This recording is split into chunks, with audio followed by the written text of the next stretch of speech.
Waheguru JIO. ਅੰਮ੍ਰਿਤ ਸੰਸਕਾਰ।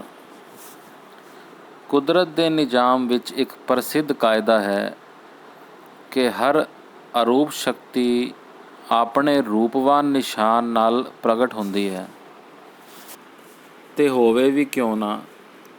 ਜਦ ਮੁੱਢ ਵਿੱਚ ਅਰੂਪ ਪ੍ਰਭੂ ਦ੍ਰਿਸ਼ਟਮਾਨ ਜਗਤ ਦਾ ਰੂਪ ਧਾਰ ਕੇ ਪ੍ਰਗਟ ਹੋ ਰਹੇ ਹਨ।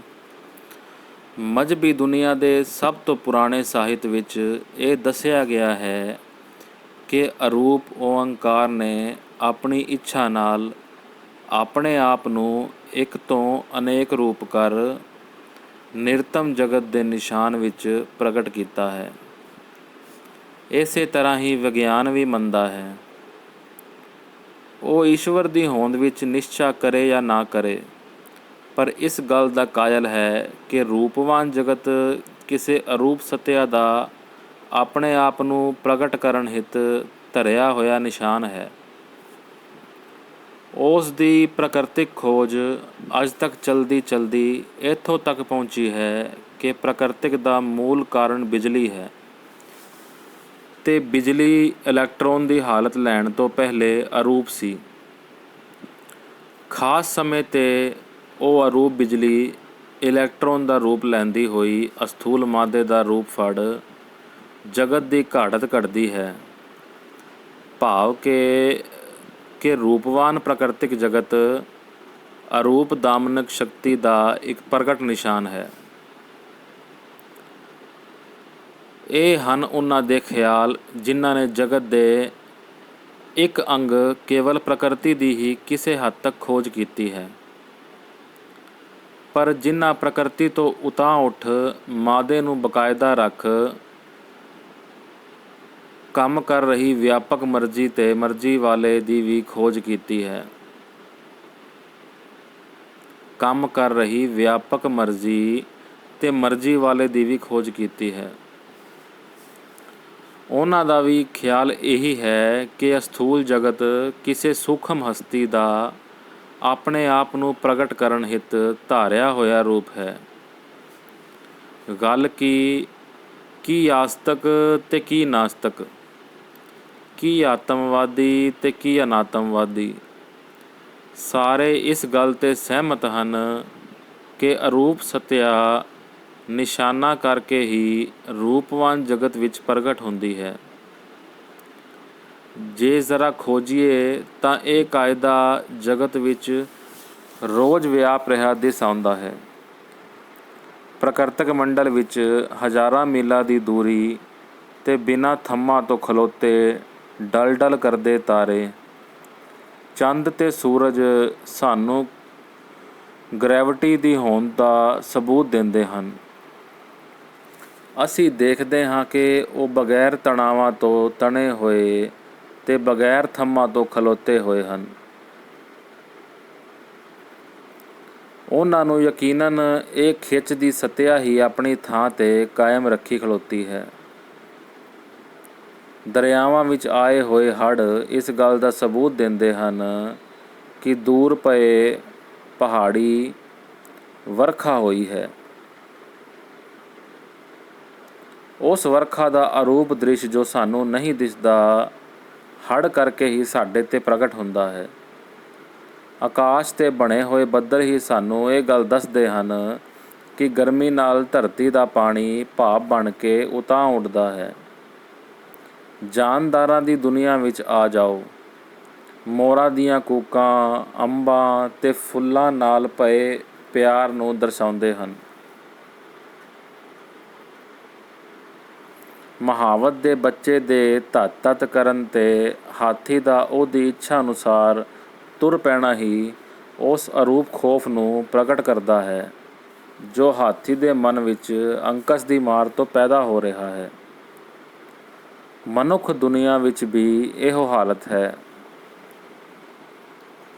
ਬੁੱਲ੍ਹਾਂ 'ਤੇ ਆਏ ਹਾਸੇ ਤੇ ਚਾਂਗੀਆਂ ਅਰੂਪ ਖੁਸ਼ੀ, ਨੈਣਾਂ ਵਿੱਚ ਆਏ ਹੰਝੂ ਤੇ ਠੇਡੇ ਹਉਕੇ ਅਰੂਪ ਗਮ ਮੱਥੇ ਪਈਆਂ ਤਿਉੜੀਆਂ ਤੇ ਅੱਖਾਂ ਦੀ ਲਾਲੀ ਅਰੂਪ ਕ੍ਰੋਧ ਨੂੰ ਪ੍ਰਗਟ ਕਰਦੀ ਹੈ।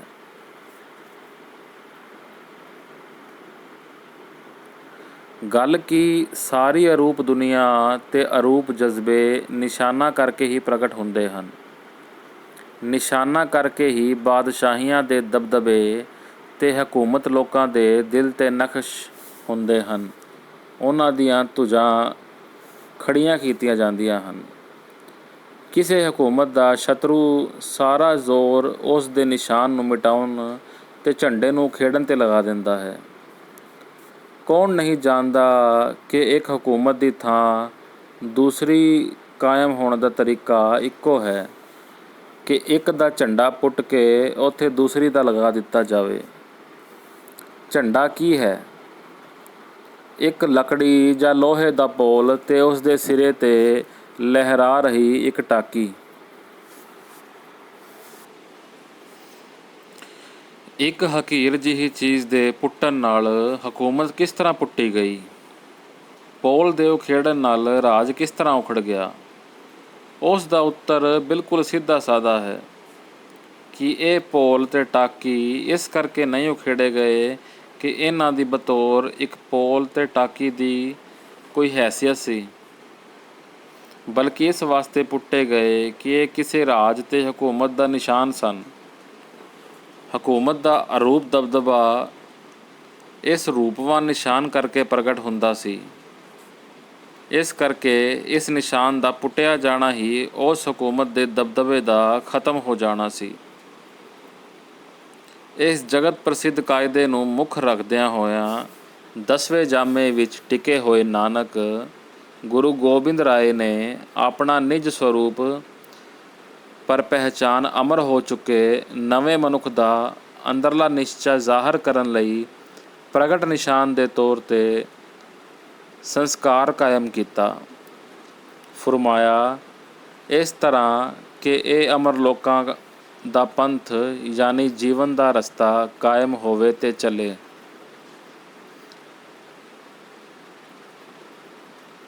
ਇਹ ਸੰਸਕਾਰ ਚੂੰਕਿ ਜੀਵਨ ਨੂੰ ਇੱਕ ਨਵੇਂ ਰੰਗ ਵਿੱਚ ਢਾਲਣ ਹਿਤ ਕੀਤਾ ਜਾਣਾ ਸੀ, ਇਸ ਲਈ ਇਸ ਨੂੰ ਪਾਹੁਲ ਵੀ ਕਿਹਾ ਗਿਆ ਹੈ।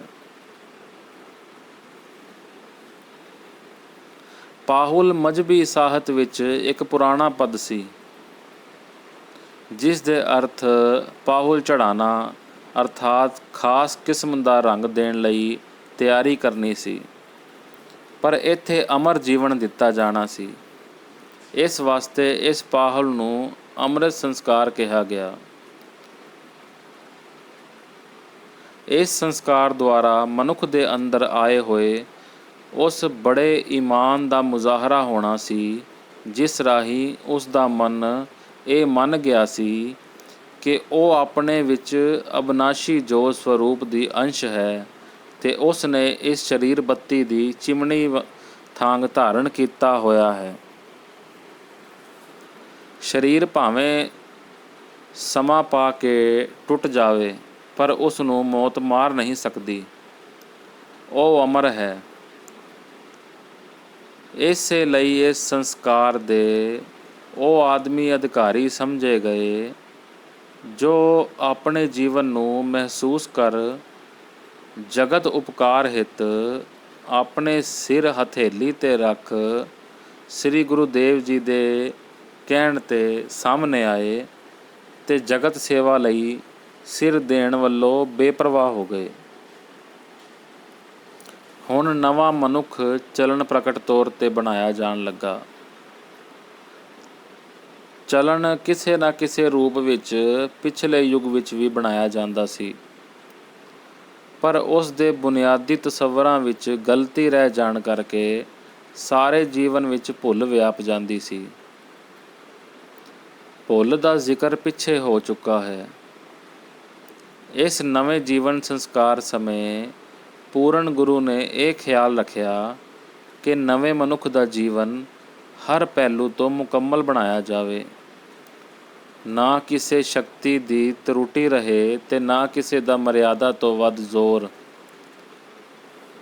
ਕੁਦਰਤ ਦੇ ਨਿਜ਼ਾਮ ਵਿੱਚ ਗਹੁ ਕਰ ਤਕੀਏ ਤਾਂ ਜੀਵਨ ਦੇ ਬੁਨਿਆਦੀ ਸਰੂਪ ਵਿੱਚ ਦੋ ਸ਼ਕਤੀਆਂ ਕੰਮ ਕਰਦੀਆਂ ਨਜ਼ਰ ਆਉਂਦੀਆਂ ਹਨ, ਇੱਕ ਤੇਜ ਤੇ ਦੂਜੀ ਹੈ ਸ਼ਾਂਤੀ।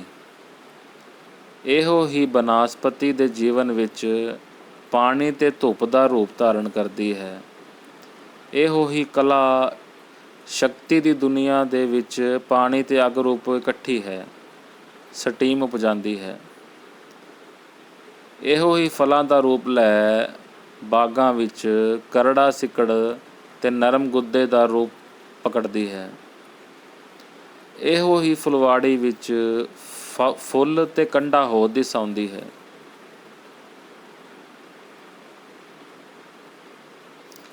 ਇਹੋ ਹੀ ਇਨਸਾਨ ਦੀ ਦੁਨੀਆ ਵਿੱਚ ਮਾਂ ਤੇ ਬਾਪ ਦਾ ਰੂਪ ਲੈਂਦੀ ਹੈ।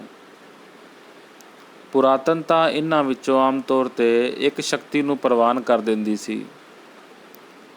ਚੂੰਕਿ ਪੁਰਾਣੇ ਪਲਸਤੀਨ ਦੇ ਪਹਾੜੇ ਵਿੱਚੋਂ ਘੜਿਆ ਜੀਵਨ ਕਿਸੇ ਦਾ ਹੁਕਮ ਮੰਨਣ ਤੇ ਆਪਣਾ ਮਨਾਉਣ ਵਾਲਾ ਹੋਣ ਕਰਕੇ ਸ਼ਕਤੀ 'ਤੇ ਵਧੇਰਾ ਨਿਸ਼ਚਾ ਕਰਦਾ ਸੀ। ਉਹਨਾਂ ਦੀ ਜ਼ਬਾਨ 'ਤੇ ਤਲਵਾਰ ਚੜ੍ਹੀ ਰਹਿੰਦੀ ਸੀ। ਉਹ ਹਕੂਮਤ ਨੂੰ ਸ਼ਕਤੀ ਦੀ ਧੀ ਕਹਿੰਦੇ ਸਨ। ਉਹਨਾਂ ਦੇ ਖਿਆਲ ਵਿੱਚ ਹਾਕਮ ਤਲਵਾਰ ਦਾ ਪੁੱਤਰ ਸੀ ਤੇ ਦੂਸਰੇ ਬੰਨੇ ਪੰਜਾਬ ਦੇ ਪਹਾੜਿਓਂ ਘੜਿਆ ਹੋਇਆ ਚਲਨ ਨਿਰਾਸ਼ਤਾ ਤੇ ਮਾਯੂਸੀਆਂ ਦੇ ਅਧੀਨ ਕੇਵਲ ਸ਼ਾਂਤੀ ਸ਼ਾਂਤੀ ਪੁਕਾਰਦਾ ਸੀ। ਇਸ ਵਧੀ ਹੋਈ ਸ਼ਾਂਤੀ ਦੇ ਕਾਰਨ ਕੌਮ ਕਰਮ ਯੋਗ ਤੋਂ ਵੀ ਗਿਰ ਗਈ ਤੇ ਇਸ ਚਲਨ ਨੂੰ ਧਾਰਨ ਕਰਨ ਵਾਲਿਆਂ ਜ਼ਾਤੀਆਂ ਤੇ ਮੁਰਦਿਹਾਨ ਜਿਹੀ ਵਰਤੀ ਰਹਿੰਦੀ ਸੀ। ਸੋ ਹੁਣ ਪੂਰਨ ਗੁਰੂ ਨੇ ਇਸ ਖਿਆਲ ਨਾਲ ਕਿ ਨਵਾਂ ਮਨੁੱਖ ਪੂਰਨ ਕਲਾਧਾਰੀ ਜਗਤ ਦੀ ਜ਼ਿੰਮੇਦਾਰੀ ਨੂੰ ਸੰਭਾਲਣ ਵਾਲਾ ਬਣਨਾ ਹੈ, ਉਸ ਨੂੰ ਤਮਾਮ ਜਗਤ ਵਿੱਚ ਪੁੰਨ ਦਾ ਪ੍ਰਤਾਪ ਵਧਾਉਣਾ ਤੇ ਪਾਪ ਨੂੰ ਖਪਾਉਣਾ ਹੈ। ਸਾਧੂ ਨੂੰ ਵੀ ਨਿਵਾਜਣਾ ਤੇ ਧਰਮ ਸ਼ਤਰੂਆਂ ਨੂੰ ਦਮਨ ਕਰਨਾ ਹੈ। ਉਹਦੇ ਵਿੱਚ ਦੋਵੇਂ ਗੁਣ ਭਰਨ ਦਾ ਨਿਸ਼ਚਾ ਕੀਤਾ। ਜਾਂ ਇਉਂ ਸਮਝ ਲਵੋ ਕਿ ਜਿਸ ਤਰ੍ਹਾਂ ਕਿਸੇ ਬ੍ਰਿਕਸ਼ ਨੂੰ ਪਾਲ ਫੁੱਲਣ ਫਲਣ ਯੋਗ ਬਣਾਉਣ ਲਈ ਇਹ ਜ਼ਰੂਰੀ ਹੁੰਦਾ ਹੈ ਕਿ ਉਸ ਨੂੰ ਲੋੜਵੰਦ ਦਾ ਪਾਣੀ ਤੇ ਵਾਜਬ ਧੁੱਪ ਪਹੁੰਚਾਈ ਜਾਵੇ, ਇਸੇ ਤਰ੍ਹਾਂ ਹੀ ਇਸ ਮਨੁੱਖ ਨੂੰ ਸਤਿਗੁਰਾਂ ਨੇ ਦੋਵੇਂ ਗੁਣ ਦੇਣੇ ਜ਼ਰੂਰੀ ਸਮਝੇ। ਪਿੱਛੇ ਜਾਂ ਕੋਈ ਧਿਰਾ ਨਿਰਾ ਤੇਜ ਦਿੰਦੀ ਸੀ ਜਿਸ ਕਰਕੇ ਉਹ ਝੁਲਸ ਜਾਂਦਾ ਸੀ, ਤੇ ਜਾਂ ਦੂਜੇ ਬੰਨੇ ਉਸ ਨੂੰ ਪਾਣੀ ਵਿੱਚ ਹੀ ਡੋਬ ਦਿੱਤਾ ਜਾਂਦਾ ਸੀ ਜਿਸ ਕਰਕੇ ਉਹ ਸੁੱਕ ਜਾਂਦਾ ਸੀ। ਸਤਿਗੁਰਾਂ ਨੇ ਤੇਜ ਤੇ ਸ਼ਕਤੀ ਦੋਵੇਂ ਦੇਣਾ ਚਾਹੇ। ਉਹ ਇੱਕ ਨਾਰੀ ਮਨੁੱਖ ਪੈਦਾ ਕਰਨ ਲੱਗੇ ਸਨ। ਇਸ ਲਈ ਉਹਨਾਂ ਨੇ ਫਰਮਾਇਆ ਕਿ ਮਨੁੱਖ ਮਾਂ ਤੇ ਬਾਪ ਦੋਹਾਂ ਦੇ ਇਕੱਠ ਨਾਲ ਹੀ ਪੈਦਾ ਹੁੰਦਾ ਹੈ। ਇਸ ਲਈ ਕੁਦਰਤ ਦੇ ਇਸ ਅਟਲ ਨਿਯਮ ਅਨੁਸਾਰ ਨਵਾਂ ਪੈਦਾ ਹੋਣ ਵਾਲਾ ਨਾਦੀ ਮਨੁੱਖ ਖਾਲਸਾ ਵਿਨਾਦੀ ਮਾਂ ਅਤੇ ਬਾਪ ਦੋਹਾਂ ਦੇ ਮਿਲਾਪ ਨਾਲ ਪੈਦਾ ਹੋਵੇਗਾ। ਆਪ ਨੇ ਪੁਰਾਤਨਤਾ ਦੇ ਐਨ ਉਲਟ ਖਾਲਸੇ ਦਾ ਅੰਮ੍ਰਿਤ ਸੰਸਕਾਰ ਕਰਨ ਸਮੇਂ ਆਪਣੇ ਨਾਲ ਆਪਣੀ ਧਰਮ ਪਤਨੀ ਸ੍ਰੀ ਸਾਹਿਬ ਦੇਵਾ ਜੀ ਨੂੰ ਵੀ ਖੜਾ ਕੀਤਾ। ਚੁਨਾਂਚੇ ਆਪ ਨੇ ਆਪਣੇ ਆਪ ਨੂੰ ਨਵੇਂ ਜੰਮੇ ਨਾਦੀ ਪੁੱਤਰ ਖਾਲਸੇ ਦਾ ਪਿਤਾ ਤੇ ਸਾਹਿਬ ਦੇਵਾ ਜੀ ਨੂੰ ਉਸ ਦੀ ਮਾਤਾ ਕਰਾਰ ਦਿੱਤਾ। ਪਿਤਾ ਵੱਲੋਂ ਤੇਜ ਤੇ ਮਾਤਾ ਵੱਲੋਂ ਸ਼ਾਂਤੀ ਉਸ ਦੇ ਚਲਣ ਵਿੱਚ ਭਰੀ ਗਈ। ਇਹਨਾਂ ਦੋਹਾਂ ਦੈਵੀ ਗੁਣਾਂ ਨੂੰ ਦੋਹਾਂ ਨਿਸ਼ਾਨਾਂ ਵਿੱਚ ਪ੍ਰਗਟ ਕੀਤਾ ਗਿਆ। ਤੇਜ ਨੂੰ ਬਾਪ ਦੇ ਹੱਥ ਵਿੱਚ ਫੜੇ ਹੋਏ ਖੰਡੇ ਦੀ ਰਾਹੀ ਤੇ ਸ਼ਾਂਤੀ ਨੂੰ ਮਾਤਾ ਦੇ ਬੁੱਕ ਵਿੱਚ ਭਰੇ ਹੋਏ ਮਿੱਠੇ ਪਤਾਸਿਆਂ ਦੇ ਰੂਪ ਵਿੱਚ। ਹੁਣ ਸੰਸਕਾਰ ਆਰੰਭ ਹੋਇਆ। ਆਗਿਆ ਅਨੁਸਾਰ ਨਵੇਂ ਆਤਮ ਇਮਤਿਹਾਨ ਵਿੱਚ ਪਾਸ ਹੋਏ ਭੁਜੰਗੀ, ਜਿਨ੍ਹਾਂ ਨੂੰ ਪਿਆਰਿਆਂ ਦਾ ਖਿਤਾਬ ਦਿੱਤਾ ਗਿਆ, ਸਣ ਕੇਸੀ ਇਸ਼ਨਾਨ ਕਰ ਸਾਜ ਬਸਤਰ ਪਹਿਨ ਦੀਵਾਨ ਵਿੱਚ ਆ ਖਲੋਤੇ। ਉਹਨਾਂ ਨੂੰ ਅੰਮ੍ਰਿਤ ਛਕਾਇਆ ਗਿਆ ਤੇ ਅਗਾਂਹ ਲਈ ਅਧਿਕਾਰ ਦਿੱਤਾ ਗਿਆ ਕਿ ਉਹ ਹੋਰ ਅਧਿਕਾਰੀਆਂ ਨੂੰ ਗੁਰੂ ਰੂਪ ਹੋ ਸਤਿਗੁਰਾਂ ਦੀ ਥਾਂ 'ਤੇ ਆਪ ਅੰਮ੍ਰਿਤ ਛਕਾਉਣ। ਤੇ ਉਹਨਾਂ ਨਵੇਂ ਸਜਿਆਂ ਹੋਇਆਂ ਵਿੱਚੋਂ ਫਿਰ ਕੋਈ ਇਕੱਠੇ ਹੋ ਅਗਾਂਹ ਅਧਿਕਾਰੀਆਂ ਨੂੰ ਛਕਾ ਸਕਦੇ ਸਨ। ਸੰਸਕਾਰ ਇਸੇ ਤਰ੍ਹਾਂ ਹੀ ਹੋਵੇ।